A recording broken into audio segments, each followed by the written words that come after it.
کیوں رضا کیوں رضا کیوں رضا آج گلی سونی ہے کیوں رضا آج گلی سونی ہے اٹھ میرے دھوم مچانے والے اٹھ میرے دھوم مچانے والے کیوں رضا آج گلی سونی ہے کیوں رضا آج گلی سونی ہے اٹھ میرے دھوم مچانے اثر کے بعد ایک الگ ماحول ہوگا، شہزادہ اعلیٰ حضرت کا خطاب ہوگا، بہت پھر اس کے مغرب کے بعد ایک الگ جلوہ ہوگا، علماء کرام آتے رہیں گے، آپ حضرات ہم سب بیانات ان کے سنتے رہیں گے۔ اثر کی نماز ہوگی، ابھی نہیں ہوگی، ابھی تین لوگ ابھی ٹائم ہے، ابھی علماء کا خطاب سماعت کرنا ہے آپ کو۔ ابھی جنہوں نے بارہ گھاٹ کی سرزمین کو گلزار بنایا، علامہ عبدالحبیب صاحب قبلہ کا خطاب ہونا ہے، عصر کی نماز پڑھنی ہے، عصر کی نماز سب نے پڑھنا ہے، امام نے ہمارے فرض تو فرض ہے، نفل بھی نہیں چھوڑی آپ نے، با جماعت نماز پڑھتے تھے اعلیٰ حضرت امام حمزہ خان فاضل، نماز پر بہت زور دیا اعلیٰ حضرت نے۔ ابھی عصر کی نماز ہوگی، اس کے بعد میں شہزادہ اعلیٰ حضرت خطاب ہو گیا، آپ کو بتا دے رہا ہوں۔ ابھی حضرت علامہ عبدالحبیب صاحب قبلہ سے عرض کروں کہ تشریف لائیں اور اپنے خطاب نایاب سے ہمارے قلوب کو منور و مجلہ فرمائیں۔ نعرہ تکبیر، نعرہ رسالہ۔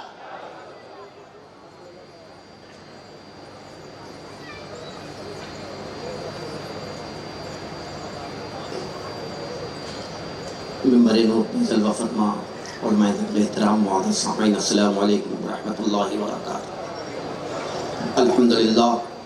الحمدللہ الذی ہدانا سواء الطریق وجعل لنا التوفیق خیر رفیق وعلی آلہ واصحابہ اجمعین، اما بعد فاعوذ باللہ من الشیطان الرجیم، بسم اللہ الرحمن الرحیم۔ یا ایھا الذین آمنوا اتقوا اللہ وکونوا مع الصادقین۔ آمنت باللہ صدق اللہ العظیم۔ من علینا ربنا اذ بعث محمدا ایدہ بایدہ ایدنا باحمدا ارسلہ مبشرا ارسلہ ممجدا صلوا علیہ دائما صلوا علیہ سرمدا۔ اللہ رب محمد صلی اللہ علیہ وسلم، نحن عباد محمد صلی اللہ علیہ وسلم۔ نام ہی نام ہے جو کچھ ہے حقیقت کے سوا، نام ہی نام ہے جو کچھ ہے حقیقت کے سوا، راستہ کوئی نہیں ان کی شریعت کے سوا۔ نام ہی نام ہے جو کچھ ہے حقیقت کے سوا، راستہ کوئی نہیں ان کی شریعت کے سوا۔ پاس سجدے بھی تھے روزے بھی زکوٰۃ و حج بھی، پاس سجدے بھی تھے روزے بھی زکوٰۃ و حج بھی، حشر میں کام نہ آیا کوئی رحمت کے سوا۔ اور شامیانہ ہی نہیں خورشید قیامت کے لیے، شامیانہ ہی نہیں خورشید قیامت کے لیے، نوری چادر کے سوا چادر عطرت کے سوا، نوری چادر کے سوا چادر عطرت کے سوا۔ اور فضل ایماہی پہ ہے فضل نسب بھی موقوف، فضل ایماہی پہ ہے فضل نسب بھی موقوف۔ بو لہب کے بھی لگا ہاتھ نہ تبت کے سوا، بو لہب کے بھی لگا ہاتھ نہ تبت کے سوا۔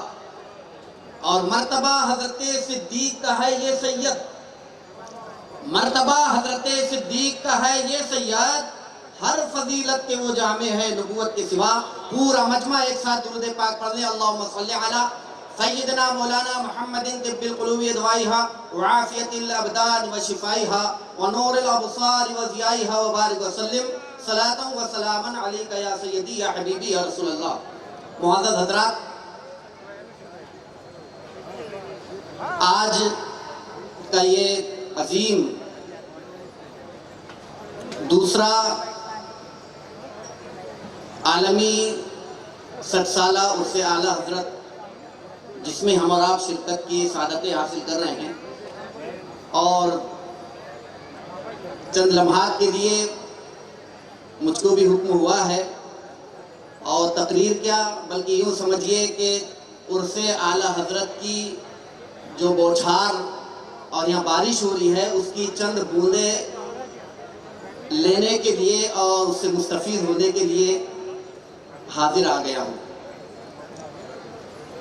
امام اہل سنت فاضل بریلوی رضی اللہ تعالیٰ کی حیات طیبہ کے تعلق سے کل سے آپ حضرات سماعت فرما رہے ہیں، اور ابھی آپ نے نبی صدر فاضل سے جو مختصر مگر بڑا جامع خطاب سماعت فرمایا ہے، اعلیٰ حضرت فاضل بریلوی رضی اللہ تعالیٰ عنہ صرف ہمارے اور آپ کے ملک ہی میں نہیں بلکہ پوری دنیا میں کوئی محتاج تعارف شخصیت نہیں ہے، بلکہ سننے میں یہ آتا ہے جو حضرات ہمارے ملک سے، ملک ہند سے بیرون ممالک کا سفر کرتے ہیں اور وہ ایک اجنبی جگہ جانے کے باوجود بھی، جبکہ کسی سے ان کا کوئی تعارف نہیں، ملاقات نہیں، تعلقات نہیں، لیکن اس کے بعد بھی ہندوستانی ہونے کی حیثیت سے اگر کوئی غیر ملکی شخص اگر اس سے پوچھ لے کہ آپ کہاں کے ہیں، اور اگر یہ کہہ دے کہ انڈیا، تو انڈیا کا نام آنے کے بعد اگر کسی کے دل میں رائی کے دانے کے برابر بھی ایمان ہے تو یقیناً یہ اتنا ضرور پوچھ لیتا ہے بریلوی، تو کہتا ہے کہ ہاں بریلوی۔ تو بریلوی ہونے کی حیثیت سے یہ نہیں کہ ہم بریلی کے رہنے والے ہیں، نہیں، بلکہ بڑی حیثیت بریلوی کہ امام اہل سنت فاضل بریلوی رضی اللہ تعالیٰ نے ہمارے ایمان کی حفاظت فرمائی، ہمارے عقیدے کی حفاظت فرمائی، ہمارے اعمال کی حفاظت فرمائی، اور جتنے ہم نے اس زمانے میں علم غیب مصطفیٰ پر یا نبی کریم صلی اللہ علیہ وسلم کے اختیارات پر ہو رہے تھے، وہ ایک تنہا شخصیت تھی فاضل بریلوی رضی اللہ تعالیٰ کی، جنہوں نے ان تمام سوالات کے ناشکان جواب دیے اور ایک بہت بڑا ذخیرہ ہمارے اور آپ کے لیے چھوڑا۔ ہمیں ضرورت ہے کتب اعلیٰ حضرت پڑھنے کی، ہمیں ضرورت ہے کتب اعلیٰ حضرت دیکھنے کی، ہمیں ضرورت ہے کتب اعلیٰ حضرت اگر ہم سن رہے ہیں تو اس کو اپنے عمل میں لانے کی۔ امام اہل سنت فاضل بریلوی رضی اللہ تعالیٰ نے جتنے بھی حوالہ جات دیے ہیں، جتنی بھی چیزوں کو ثابت کیا ہے، اپنی طرف سے ثابت نہیں کیا، اپنی طرف سے کچھ نہیں لکھا۔ اعلیٰ حضرت فاضل بریلوی رضی اللہ تعالیٰ نے جتنے بھی سوالات کے جوابات دیے ہیں قرآن و حدیث سے مبرہن فرما دیا ہے۔ باتیں بڑی طویل ہو جائے گی، ایک چھوٹی سی مثال میں آپ کے ذہن میں فکر میں رکھوں اور آپ اس کو لے کر کے جائیے اس سنی اجتماع سے۔ پیارے دینی بھائیوں، آج ہمارے گاؤں دیہات میں چھوٹے چھوٹے جگہوں پر، چھوٹے چھوٹے مقامات پر بہت سے مولوی نما لوگ آتے ہیں اور ہمارے نوجوانوں کو عجیب عجیب قسم کی باتیں کہہ کر کے بہکاتے ہیں کہ دیکھو نا، یہ تو قبر پہ جاتے ہیں، یہ تو چادر ہی چڑھاتے ہیں، یہ تو پھولی چڑھاتے ہیں، اور یہ ایک نویجاد چیز ہے۔ یہ امام اہل سنت فاضل بریلوی نے بتایا ہے، نہیں، امام اہل سنت فاضل بریلوی رضی اللہ تعالیٰ نے نہیں بتایا، بلکہ اعلیٰ حضرت فاضل بریلوی رضی اللہ تعالیٰ نے قرآن و احادیث سے اور احادیث سے دلائل دے کر کے لوگوں کے سامنے اس چیز کو رکھ دیا ہے کہ نہیں، قبر پہ پھول ڈالنا یہ شرک نہیں بلکہ سنت مصطفیٰ ہے۔ میرے پیارے دینی بھائیوں، بخاری شریف کی ایک حدیث سماعت فرمائیے۔ بخاری شریف میں اس حدیث پاک کو تبدیلی متن کے ساتھ میں کئی مقامات پر بیان کیا گیا ہے، اور تبدیلی متن کے ساتھ میں مسلم شریف میں بھی ہے۔ قال النبی صلی اللہ تعالی وسلم مر النبی صلی اللہ تعالی وسلم بقبرین فقال انہما لا يعذبان وما يعذبان في كبير واما احدهما فكان لا يستتر من البول واما الاخر فكان يمشي بالنميمه ثم اخذ جريدة رطبة فشقها نصفين ثم غرز في كل قبر واحدة قالوا يا رسول الله لما فعلت هذا قال لعله يخفف عنهما ما لم ييبسا۔ اس کا ترجمہ اور وہ علینا الا البلاغ۔ آقا نبی کریم صلی اللہ علیہ وسلم ارشاد فرماتے ہیں کہ ہم دو قبروں کے پاس سے گزرے، اللہ کے رسول نے فرمایا کہ اے صحابہ رک جاؤ، ان دونوں قبروں میں عذاب ہو رہا ہے۔ یہ ہمارے اور آپ کے گھر کی بات نہیں ہے، یہ علماء کے گھر کی بات نہیں ہے۔ امام بخاری رحمۃ اللہ تعالیٰ علیہ نے بخاری شریف میں، امام مسلم رضی اللہ تعالیٰ نے مسلم شریف میں اس حدیث کو بیان کیا ہے، اور اگر کوئی ایسا اعتراض کرتا ہے تو ان سے کہنا کہ کتاب تم لاؤ، کھول کر کے ہم بتائیں گے، اور اگر واقعے میں تمہارے مولوی نے مولوی کی ڈگری حاصل کی ہے تو اس کا ترجمہ اپنے مولوی سے کرا لے۔ اگر تمہارا مولوی بھی اس حدیث کا ترجمہ کرے گا تو مسلک اعلیٰ حضرت کل بھی زندہ باد تھا، آج بھی زندہ باد ہوگا، اور قیامت تک ہوتا رہے گا۔ میرے پیارے دینی بھائیوں، اللہ کے رسول فرماتے ہیں صحابہ رک جاؤ، ان دونوں قبروں میں عذاب ہو رہا ہے۔ اللہ کے رسول ارشاد فرماتے ہیں اے صحابہ، یہ کوئی بڑے گناہگار نہیں ہے، بہت بڑے پاپی نہیں ہے، یہ کسی بڑے گناہ کی وجہ سے عذاب نہیں ہو رہا ہے، ہے، بلکہ ارشاد فرماتے ہیں اس میں سے ایک مردہ پیشاب کے چھینٹوں سے نہیں بچتا تھا اور دوسرا مردہ چغلی کرتا تھا۔ بولیے نا سبحان اللہ۔ طے کر لیجیے، آج وعدہ کیجیے آپ کہ انشاءاللہ ہم بھی چغلی نہیں کریں گے اور ہمیشہ طہارت سے رہیں گے۔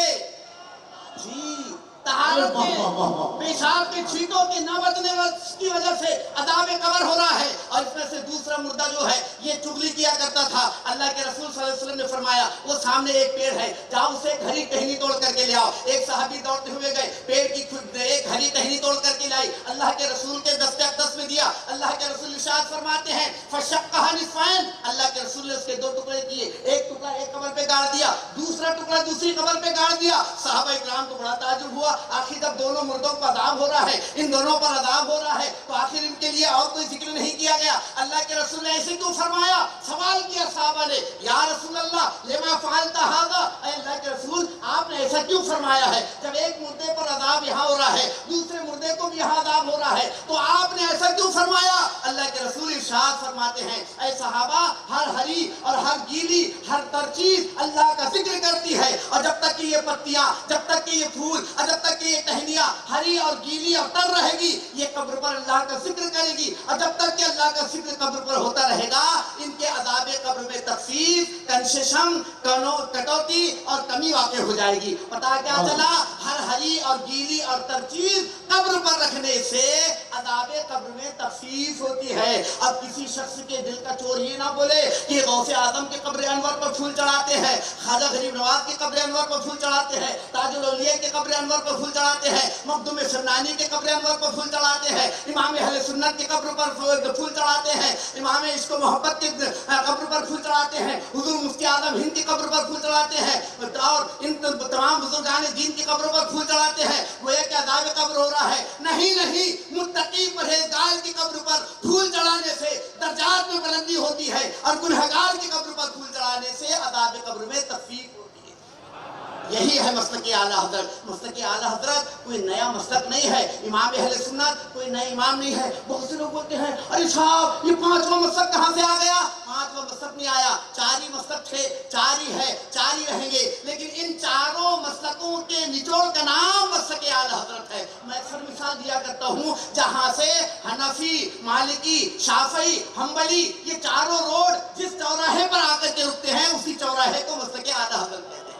اللہ تعالی ہمارے کو آپ کے سنے قبول فرمائے۔ السلام علیکم۔